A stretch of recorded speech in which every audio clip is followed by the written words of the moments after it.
I will be talking about the ethical dimension of consulting.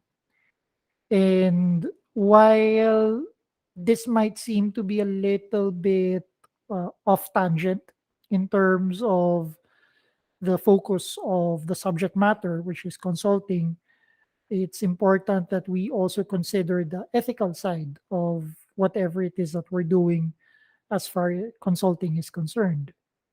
Now, ethics should not be a trivial concern for the consultant or something added on or something like, oh, yeah, I forgot to think about this. I'll think about it now. Okay. But then again, ethics shouldn't be something rigorous or nitpicky, some sort of intensely complex piece of analysis. So there's always going to be that middle ground. Now, in this lecture, I'm going to talk about three general areas in ethics that apply to consultants. So we'll go with the ethical basics first. So, what are the basic guidelines we should try to adhere to as consultants? Okay. And there are a handful, some of which you probably are aware, but some of which you might realize that, oh, it's a new thing, it has to be considered. And then the second area that we will talk about is application of ethics. So now that we've come up with our own set of guidelines, how do we apply it now? And what are the nuances that we need to be thinking about as we're applying those guidelines? And lastly, we'll talk about the dilemmas that normally would happen when you're doing consulting work. And by dilemmas, they actually mean problems that are not big problems, they're not small problems. You could think of them as gray areas, right? There might not be a problem, but it poses some sort of inconvenience or discomfort or unease to you as a consultant and to the client, okay, when you're faced with such situations. That the real challenge is when different ethical guidelines or other objectives conflict, okay, and deciding how to deal with this is becoming a very tricky process. So we go ahead with the first idea, okay, with the ethical basics. Now, there are seven examples which reflect some guidelines that we can use as consultants, okay? Or in other cases, we call them like areas of temptations. Now, what are they? First one is fair fees or ensuring fair fees for the engagement. So when we are charging an amount to our client for the engagement that we provide for them, okay, as consultants, what's the right amount? Is there a correct amount? And this becomes a very sensitive topic that oftentimes, especially the more junior consultants, they're not really that comfortable in communicating the appropriate fees or the correct fees for such engagement. Now, the fees a consultant charges are part of a commercial relationship between the client and the consultant. Very rare do we see engagements that are a fruit of friendship or some sort of intangible debt that needs to be paid, okay, by either party, okay, wherein there's no commercial exchange or commercial transaction. Oftentimes, when you're doing consulting, there's always going to be some money involved. Okay. Now, we should not confuse what is commercially reasonable with ethical fairness. So the point here is not so much as what the correct amount or the correct figure should be. That is typically a function of your commercial analysis or economic analysis based on perhaps the things that you need to spend on, okay, plus labor costs, and other factors that are commercial in nature. And for that, that should give you some guidelines on the amount to charge. Now, in this particular lecture, we'll talk about fairness being concerned as how the fees are presented and handled. Okay, so the issue is not the what or the how much, but really the how. How did you compute for it? How did you communicate and share that information to the client? That's where the fairness comes in.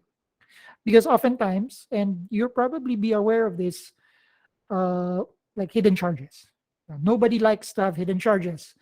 And usually the cop out is that, well, it's written somewhere in the fine print, But that doesn't seem fair, right? I mean, who would really expect to go through each and every line in your fine print? Okay. But then the fine print is like your legalistic way of removing accountability.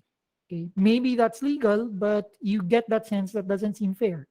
Similarly, in consulting, if you don't present the fees properly and you've handled the situation sloppily, then it can give you the impression or give the client the impression that it is unfair.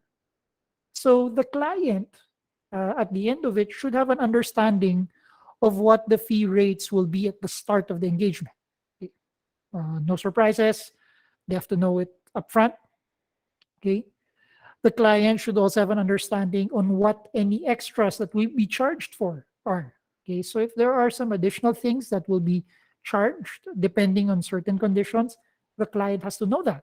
Okay, and lastly, the client should have an understanding on what the total level of fees for the engagement are likely to be, even if it's just indicative or an approximation or an estimate. Okay, especially if you've given them some sort of a range. Definitely, there are a lot of what ifs that really constrain the client's commitment to say that this is the exact amount that I will charge you. You're not going to expect anything else. That can be very difficult. And any consultant worth his or her salt would know that these things, there's always that variability towards the end, no matter how experienced or how knowledgeable you are with that specific type of engagement. Okay. Nevertheless, the client should have a good understanding of what the fees are going to be at the start. Now, one particular issue related with fees is when we're in the client or in the work related to a client, that the time that we use, okay, when we're in the client or when we're doing something in relation to the client, we charge the client for that engagement, for that time. Okay. Especially if the consultant is not making any progress with relation to the engagement, but really more doing like business development or relationship management, as some would say, right? They're not really doing anything project related. And yet, because you're there, you're spending time, and then you passed on and charge this time to the client. Now, in most cases, perhaps the client would be okay with that arrangement. But in general, if you're not putting in the work that really leads to the direct outcome or output of the engagement, that activity or that method to charge that time is this usually discouraged. Okay? You don't charge that time. Okay, when you're in that situation where you're in the client and you're not really doing anything in relation to the project or to the engagement. Now, another thing that one would need to be aware about is that, well, regarding reimbursements of expenses, okay, the client would have been paying some amount already for your engagement. And oftentimes, there are situations wherein the client can actually request for reimbursements for incidental expenses. Now, uh, in some cases, certain types of expenses may be reimbursed, okay, because if it weren't for those expenses, then it's impossible to actually make progress in the engagement. Okay. Examples of this would be transportation costs, lodging, food while you're out, so on and so forth. The principle there is that that's usually reasonable. But then some consultants, they'll engage in very exorbitant spending. They sometimes perhaps sleep in lavish hotels, okay, wherein a more modest accommodation would have just as worked. Okay, or they would go out and then spend on food that is not usual or quite extraordinary. Okay, so the issue there is that would you pass that cost to the client or would you have them reimbursed? Now, the usual tactic for consultants is that if they want to be engaged in that type of lifestyle, they will impute the amount already upfront as part of the overall fees for the engagement. So you're putting it as part of your total, and you're not really breaking them down, right? You're saying, this is how much you'll pay me. You, at the back of your head, you know that the amount is already included in that. So definitely the fees would be quite high. Okay. Is that an ethical approach? Okay. Well, that's a case to case basis. Obviously, if you feel you're worth that value, then you can actually charge that amount. But if you're also trying to be deceptive, and you're simply just passing the cost to the client unwittingly, then that could be grounds for unethical behavior. Okay. Now, in relation to trying to lump everything, all the extravagant lifestyle into that single fee, okay, the another issue in relation to performing appropriate work comes into the picture as well. Okay. All consulting engagements require competencies and knowledge. That's expected. Okay. Your consultants have to be really, really good. And this can include any combination of functional, sector, geographic, or service line skills and experience. Now, loosely defined, appropriate work is any engagement that you have the correct skills and experience for. So if you are a fit for that type of engagement, then the work that you'll do in relation to that is appropriate work. The flip side of that is that if you're going to do work that is not fit according to the skill set and the experience that you already have, then the work that you might be doing there may not be appropriate. Okay. Now, what are the issues that would crop up in the picture? Okay. Sometimes it can be relatively easy to convince some clients that you have the skills which you do not. So it's like whitewashing, or you're trying to oversell yourself. And unfortunately, many consultants, yeah, they get away with it. And sometimes the gap, okay, with what you sell versus what you have as far as skills and experience go, the gap may not be that big. Maybe you're just simply inflating certain things. Like you have experience, let's say, for 15 years. Let's say, uh, objectively speaking, you have experience for 15 years. Sometimes you'd probably stretch it to saying almost 20, or you can already round it up to 20. Okay. uh, from an optic standpoint, 20 would look more, more legit, or more solid compared to 15 years, right? Even if it's just an optical illusion. Okay. But then again, I mean, would you really want to market yourself as having 20 years of experience versus just having 15? And some consultants can get away with that. Okay. Maybe you have experience, let's say, in a particular industry, like the financial sector or banking industry. Okay, but if you move into another industry, for example, retail, does it make sense for you to say that you have a general experience in a high moving industry, or do you need to disclose that the experience you probably have is just simply limited to banking or financial industry? Now, related but slightly different issue is using a client as some sort of a guinea pig or an experimental testing ground for you building skills and experience. Now, some clients are okay with that, especially if they really understand that the area is fairly new, like new technology, and this is happening in IT.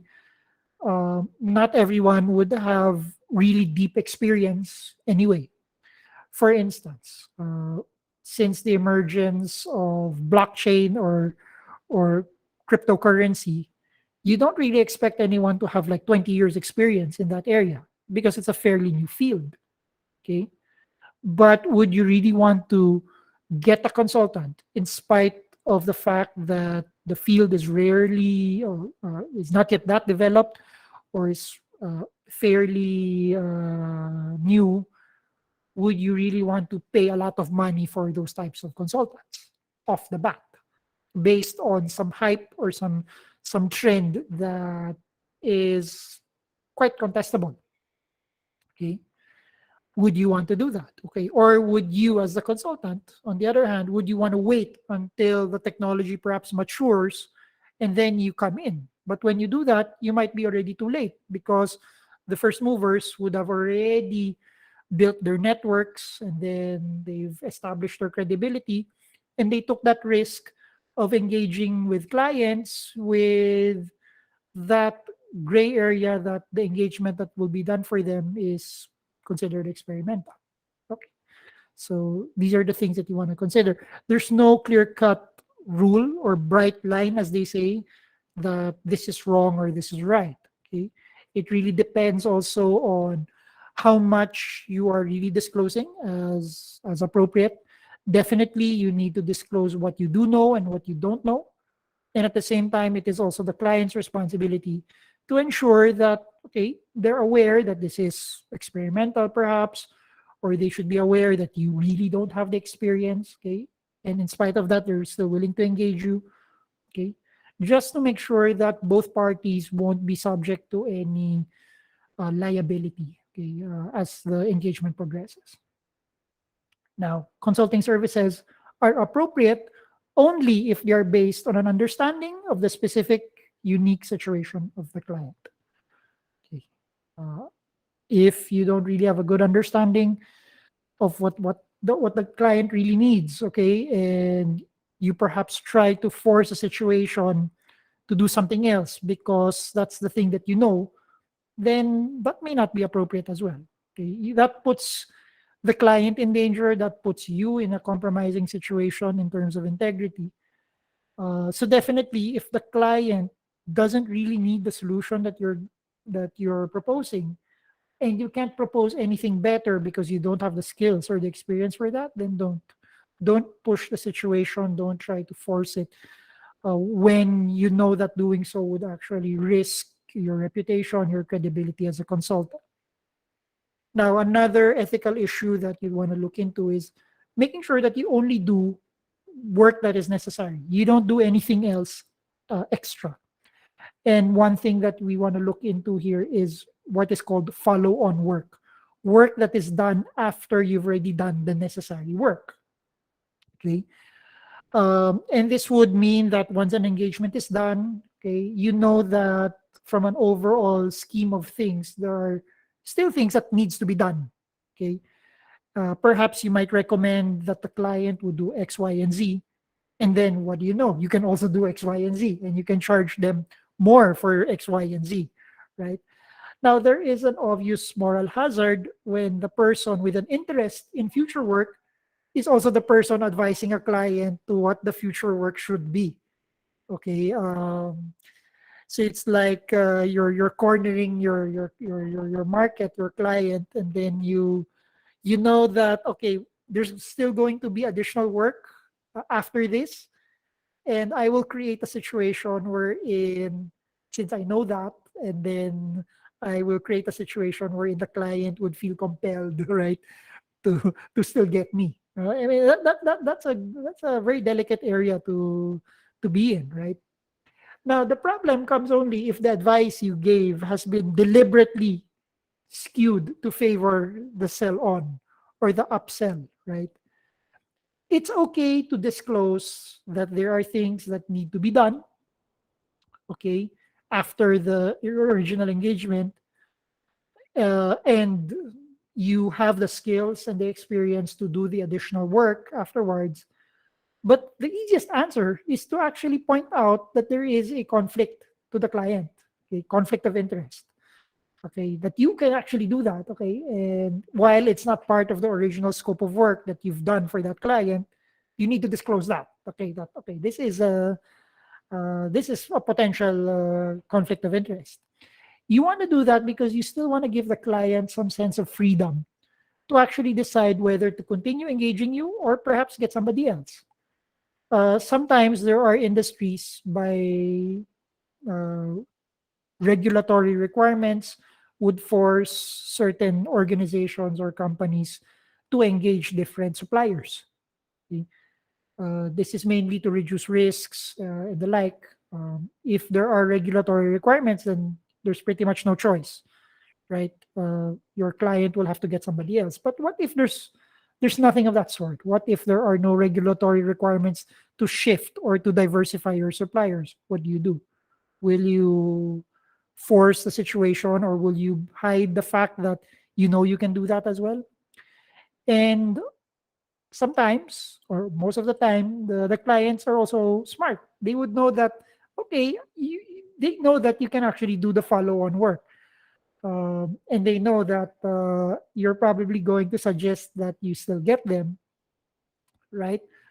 But is it appropriate? What do you do now? Okay. Now, some consultants also design engagements to overcome client issues by starting with a generation of hypotheses. So perhaps a client would only be interested in just solving one problem, for Oh, example, just one problem, but you know that there are other problems lurking in the background. So when you try to do your initial discovery work with a client, you're not just focused on that one problem, but you're also focused on other things. Okay? The hypothesis, okay, your ideas on what the client might need, okay, they can be used as a starting point to explore what the client issues and solutions might be. Okay. But then your client would only be interested in just one. And then you'd use that engagement to get data to prove or to disapprove the hypothesis. Okay. I mean, that's what you normally would want to do. Now the risk there is you're doing work that is really not part of the original scope, but then you're trying to do work because you are anticipating that eventually another problem might crop up, and that gives you an advantage to try to like having like a foot in the door, having that head start, okay, when you're doing that analysis when that time comes. Is that ethical? Is that appropriate? Is that okay? Well, that's a gray area, right? If you spend a lot of time doing work that is really not part of the scope, original scope, as agreed upon, then that becomes a very delicate issue. That becomes a thorny issue that you need to correct. Okay, but oftentimes, um, if it doesn't really consume that much time, and you are noticing issues that were not originally considered at the start, that now becomes necessary for you to address because you probably can't do your original work properly or successfully, then it might make sense for you to raise that, disclose that, and renegotiate your scope of work. Now, another problem can arise when the strength of a consulting company's brand is used to pressure a client to undertake work. Okay, what we call strong arming the client. Okay, because you are like the most credible, the best consultant out there, because you're right, quite popular, you're the best. I can do anything I want. I can pressure the client to have a take it or leave it situation. Okay, maybe that's not appropriate. Also, maybe you're in a position of strength, but the thing there is that is the client really going to benefit much from that work, or are you just selling something that is perhaps not necessary or extra, okay, or superfluous? Okay, what is it? Okay, so and sometimes the client might feel that they have no choice, so they accept something even though it's like an excess on their part. Now, another ethical issue is trying to create a situation wherein the client becomes fully or totally dependent on you as the consultant. It's quite easy, right, to develop that dependency. They probably didn't have any other clients in the horizon. So they only have you. Naturally, they will gravitate and latch onto you. Yes, it could be accidental, but it's also possible that you could have engineered the situation in order to create that dependency, okay, to you. Now, another issue would be in relation to handling confidential information. Okay, uh, the overall idea here is that there should be a general respect for the confidentiality of data that you would collect as part of your engagement as a consultant. Okay, now definitely this field of data privacy is quite rich. There are protocols and laws in place, and in fact, each country would have their own specific legal framework as regards data privacy. So you, as a consultant, if you find yourself in a global setup wherein you have to deal with clients situated in various countries having different legal frameworks on data privacy, then you have to be aware on what those policies are. Okay.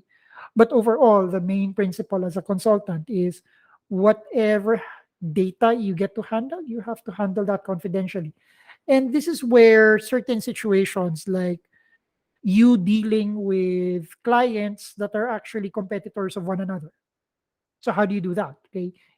Naturally, you can't share information of one client to another client that is a competitor.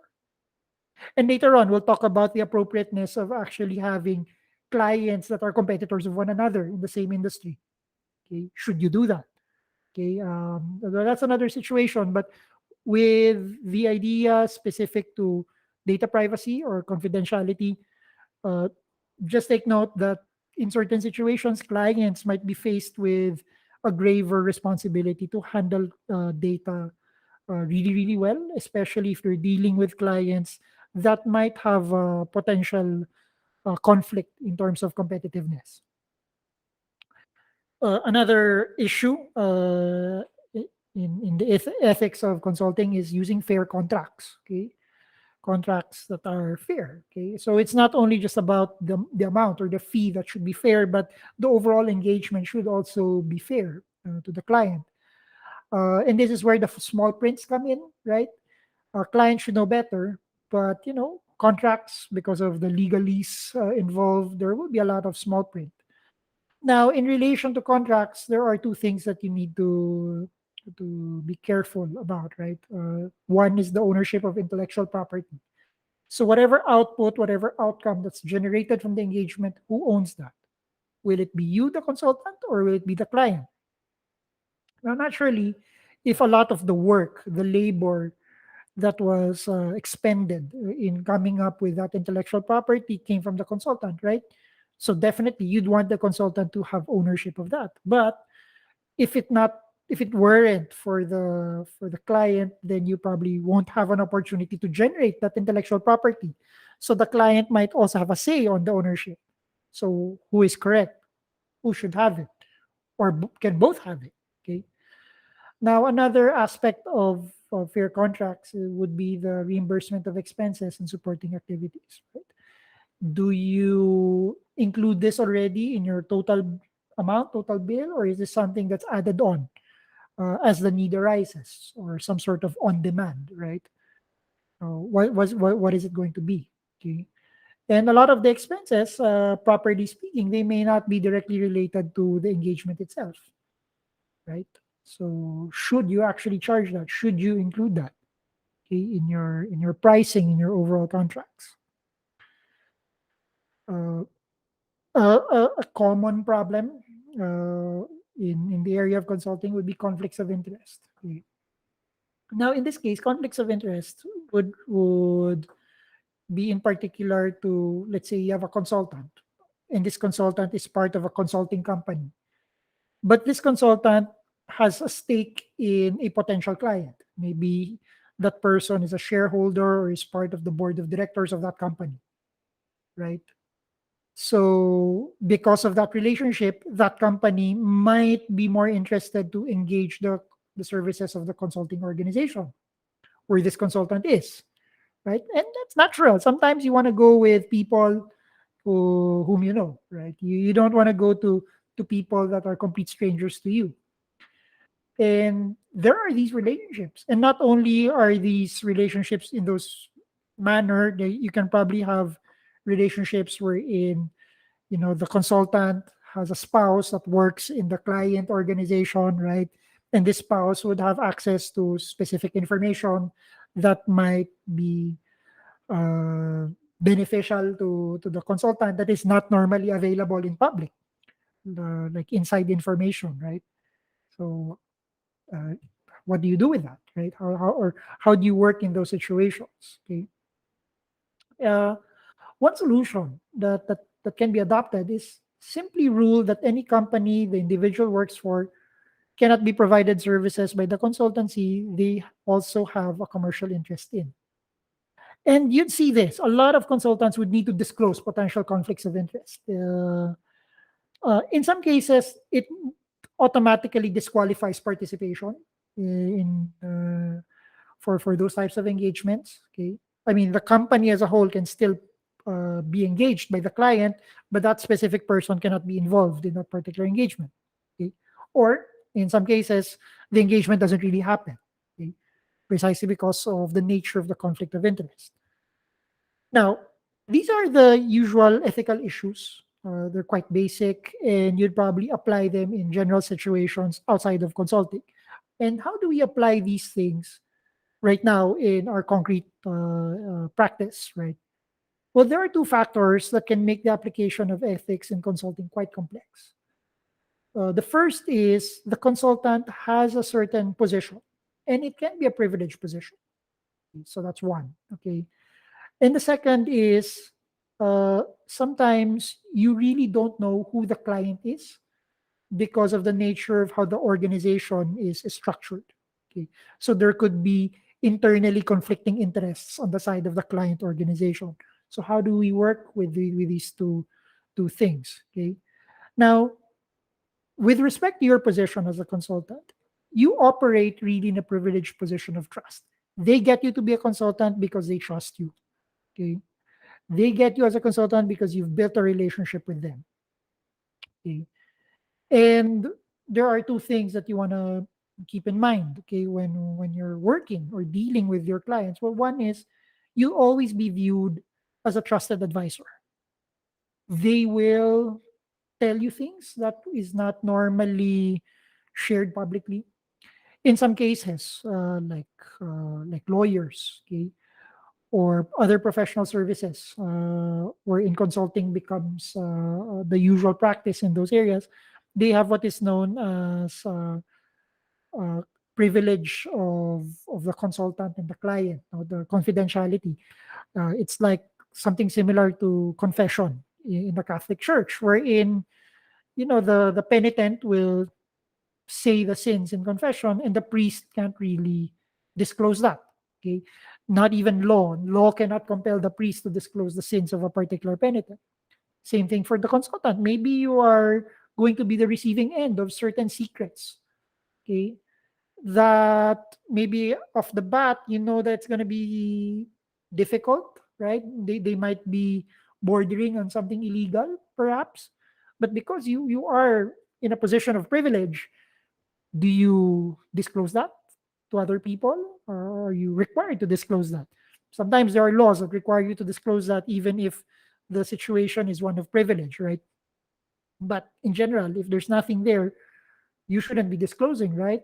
The best that you can do is that you will have to advise your client to do the right thing, all right? But this is why it's so difficult to be a whistleblower, because the whistleblower, before becoming a whistleblower, would have been in a position of trust, would have been in that privileged position.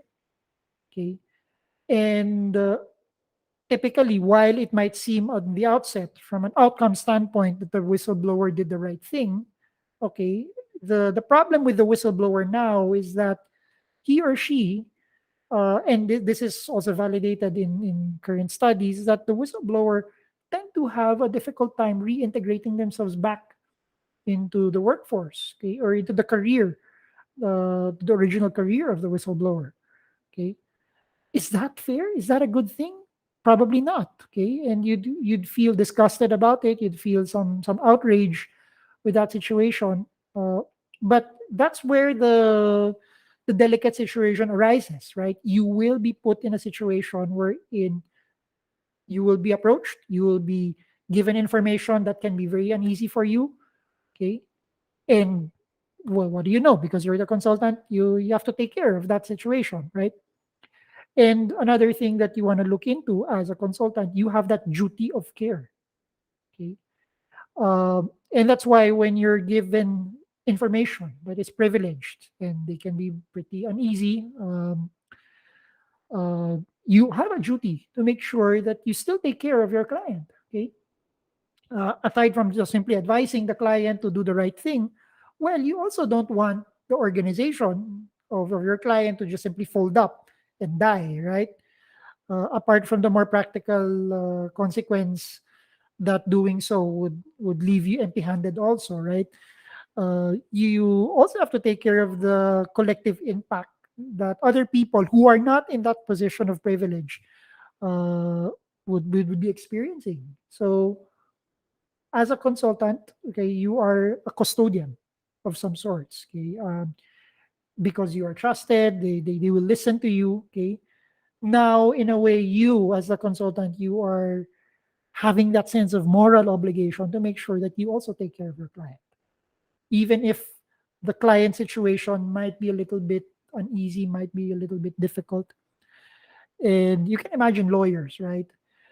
Even if they're not yet convicted, but they have to defend their clients. Okay, they have to make sure that they're really going to defend them according to what rights that they're still applicable to them, right? So those are the things that you have to look into when you're a consultant. You are going to be in a privileged position of trust. Now, on the last area, we'll talk about dilemmas in consulting and how do we use our ethical guidelines in resolving them. There are three common situations. One is balancing the interests of different stakeholders. Okay? So perhaps you're looking at the client, but the client would be working with other groups that are not your clients, but you have to consider them as well. Okay. Another situation would be the constraints the client puts on the engagement. So maybe the client upfront is already telling you things that you cannot do, which might be a little bit difficult for you because in your own analysis, you might have to do them. Okay, so what do you do? And the third common situation would be the conflict between commercial interest and ethical guidelines. Okay, and something similar to what we just mentioned earlier about confidentiality of information versus doing the right thing. Okay, so how do you resolve that?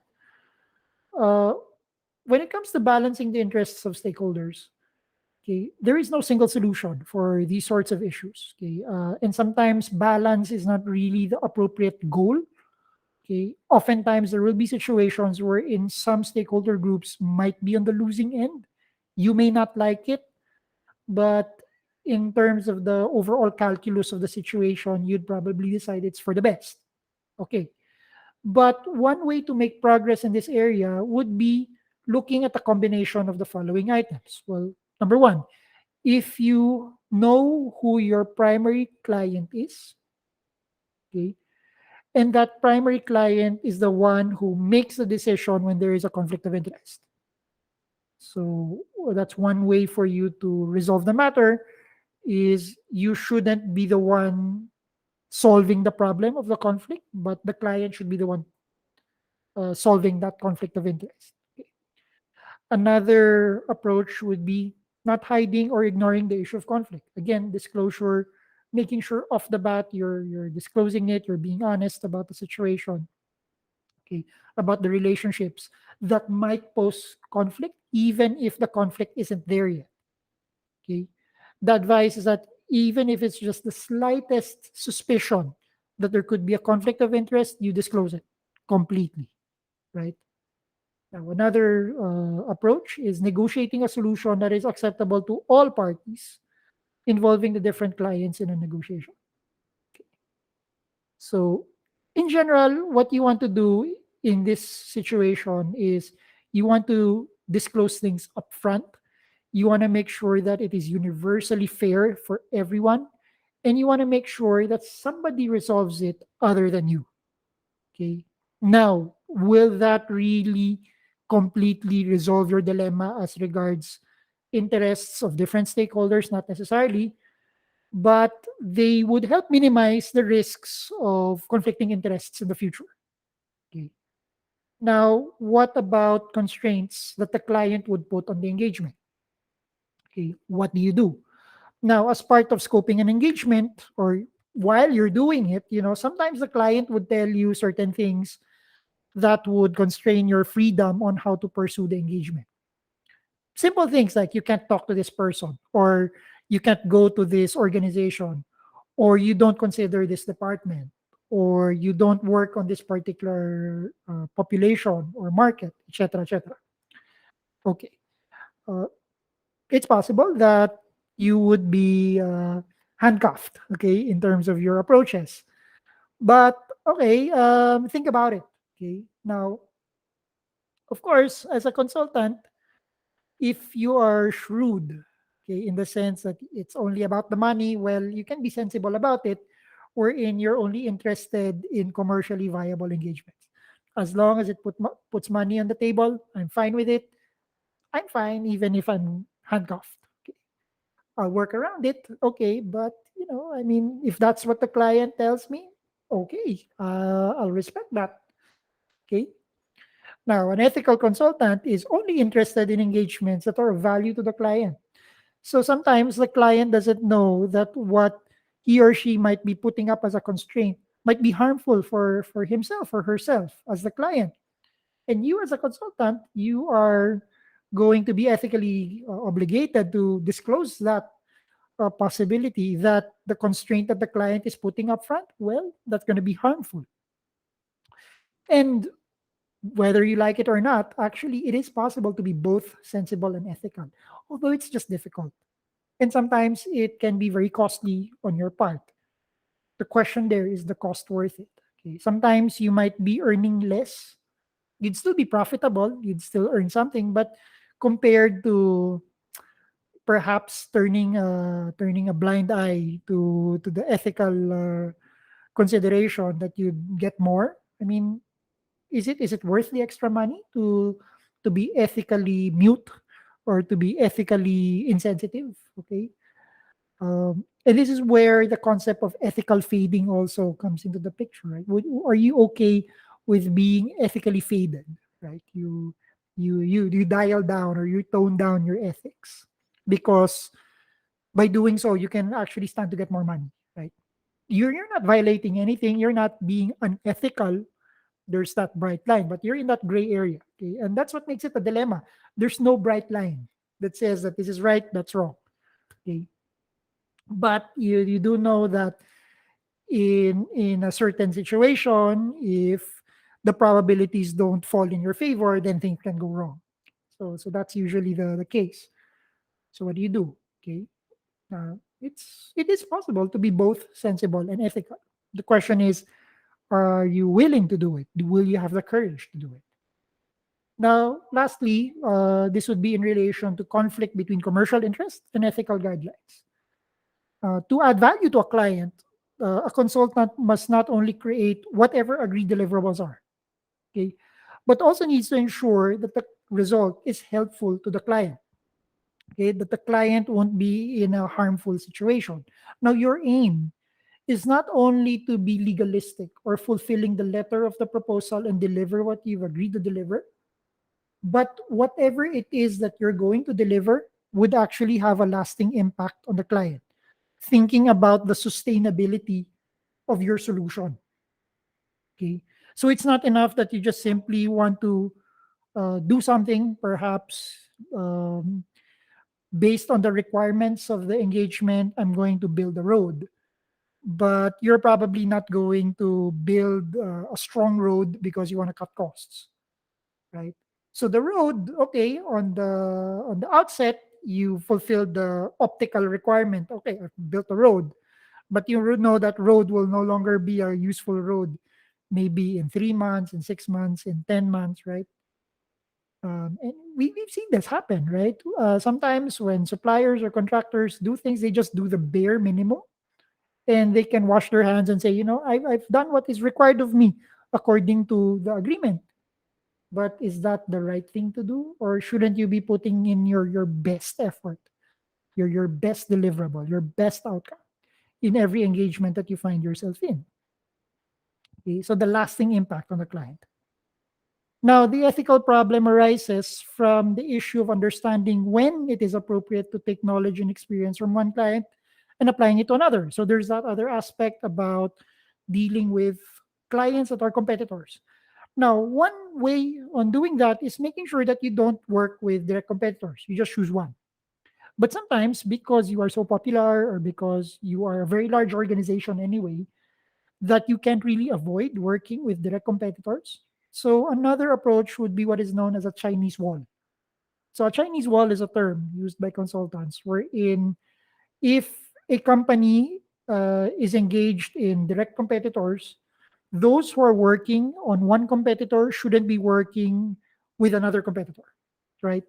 In fact, it can be taken to such extremes wherein if it's a large company, certain people cannot enter certain rooms or certain floors, okay, because they are identified as working for one competitor and they can't work in the office space of consultants working for the other competitor. So that's the concept of the Chinese wall. Okay, and you've probably have heard of it, that sometimes the Chinese wall would have to be explicitly disclosed. Okay, that okay, these are the people that are working for competitor A. Now this set of people would be working for competitor B. They should not interact. Okay, from a commercial or business point of view. Sometimes it can be taken to the extreme that even from a personal standpoint, they shouldn't be fraternizing. They shouldn't go out for drinks or maybe go out on excursions together. I mean, that can be taken to that extreme. Okay, that's the concept of the Chinese wall. Okay. Now, lastly, in order for this problem not to be a problem, right, as regards dealing with competitors, is really having an open dialogue with the client, disclosing upfront that okay, there's this possibility that I'll be dealing with this competitor, and sometimes you are not dealing with competitors at the same time. One of them would have been your client already, right? So there's like this first mover advantage.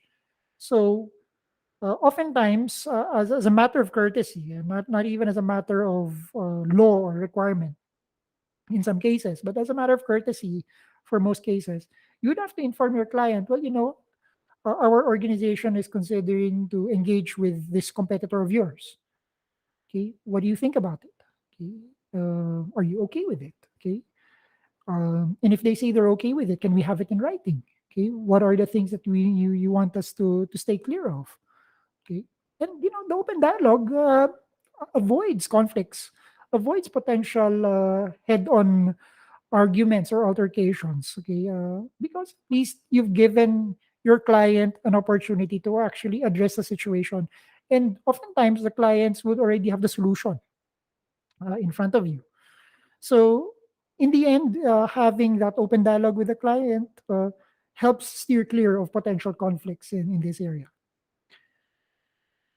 And this is where I end on the lecture on ethical dimension of consulting.